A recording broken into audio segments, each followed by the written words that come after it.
ભલા છે પણ હિંમત બહુ છે. આ ગામમાં મારા બોલ્યા પછી કોઈ ઊંધું ચાલ્યું હોય એવું ના બને. આ લોકોની આટલી હિંમત, મને લાગે છે કંઈક કરવું પડશે. હા સાહેબ, કંઈક તો કરવું પડશે, કેમ કે આ સરળતાથી માને એવા લોક નથી.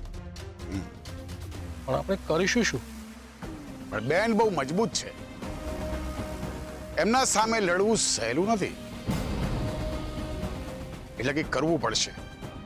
પણ દરેક મજબૂત માણસની એક દુખતી નસ હોય છે, અને દુખતી નસ જાણી લાવ તો એને તોડવું સરળ બની જશે.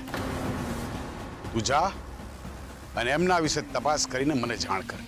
ઠીક છે સાહેબ.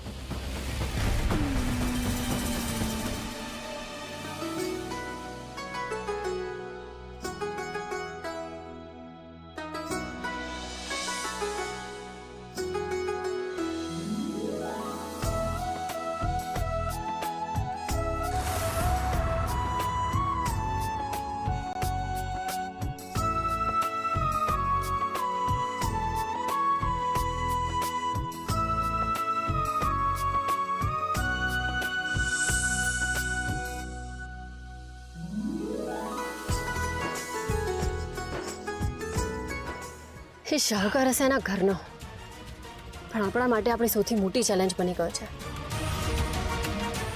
એટલે આપણે એવું કંઈક કરવું પડશે કે હવે આપણી આડે ના આવે. પણ સરગમ, હવે આપણે શું કરીશું?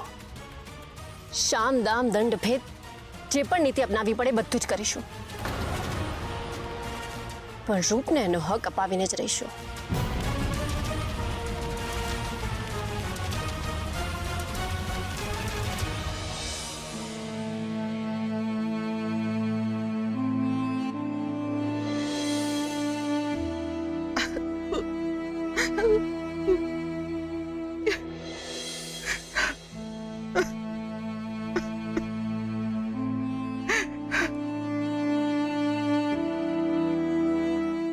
મોટી બા, અહીંયા શું કરો છો?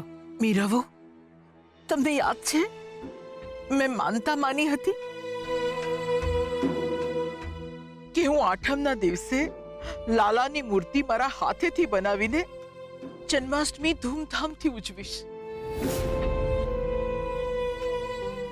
રતનને કહ્યો ત્યારથી મારી આ ઈચ્છા અધૂરી રહી ગઈ હતી.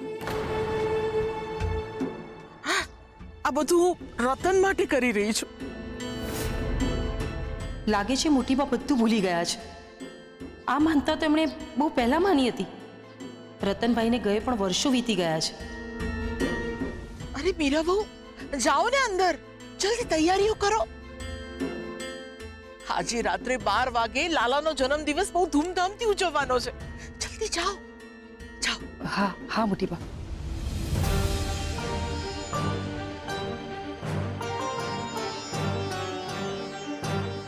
હવે શું કરું? કોને કહું આ બધું? મારે સરગમ સાથે વાત શેર કરવી પડશે. મારે સરગમને જાણ કરવી જ પડશે. મોટી બા, ઘરમાં ચાલો ને, મારે તમારી સાથે વાત કરવી છે. ના ના, તમે અંદર જાઓ, હું આ મૂર્તિ બનાવીને આવીશ. હા, જાઓ તમે. હલો સરગમ, જલ્દી આવો.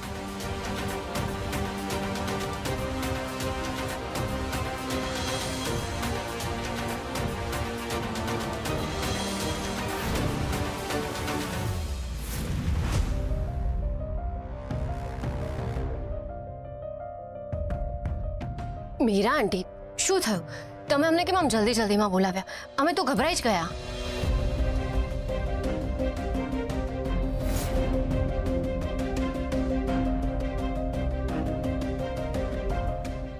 અરે, તમે લોકો શું કરો છો?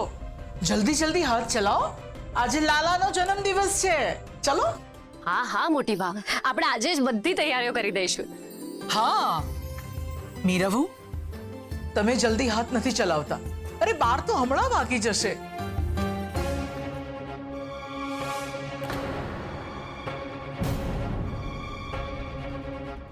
મીરાબુ, આ કોણ છે?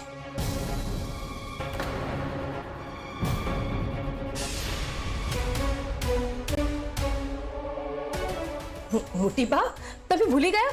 મેં તમને કહ્યું હતું ને કે આ આપણી સોસાયટીમાં નવી રહેવા આવી છે. એ તમને અને મને મદદ કરાવવા આવી છે અને બધી તૈયારી કરાવડાવશે.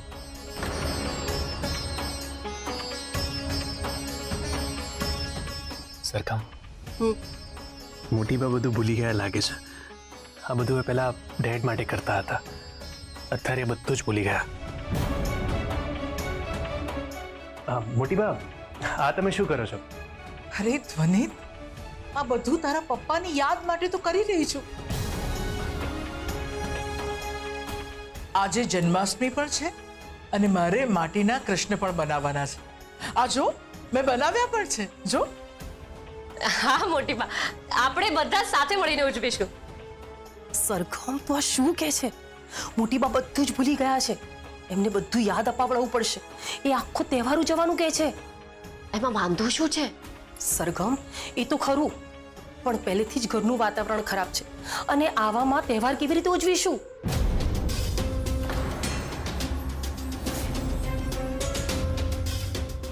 મોટીબા બધું જ ભૂલી ગયા છે અને આવતીકાલે નોમના દિવસે મટકી ફોડવાનું કહે છે. અરે તો જેમ મોટી બા ઈચ્છે છે એમ કરવા દો ને. આપણે એમને કંઈ પણ યાદ અપાવવાની ક્યાં જરૂર છે?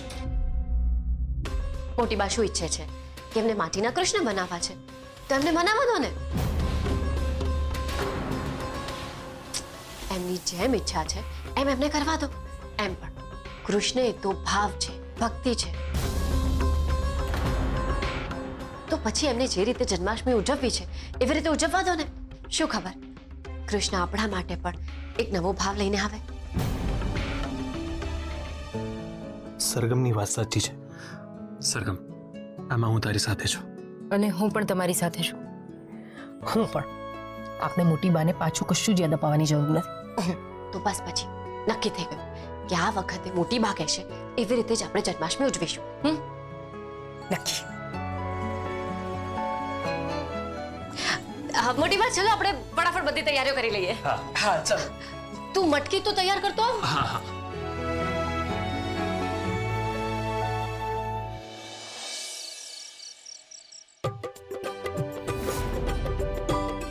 આપણે દર વર્ષે આજના દિવસે ઉજવણી તો કરીએ જ છીએ, પણ દર વર્ષ કરતા આજના દિવસની ઉજવણી કંઈક ખાસ છે.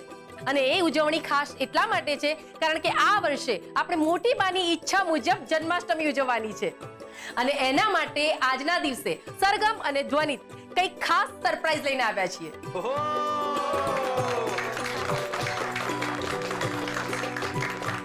તો આવી રહ્યા છે સરગમ અને ધ્વનિત.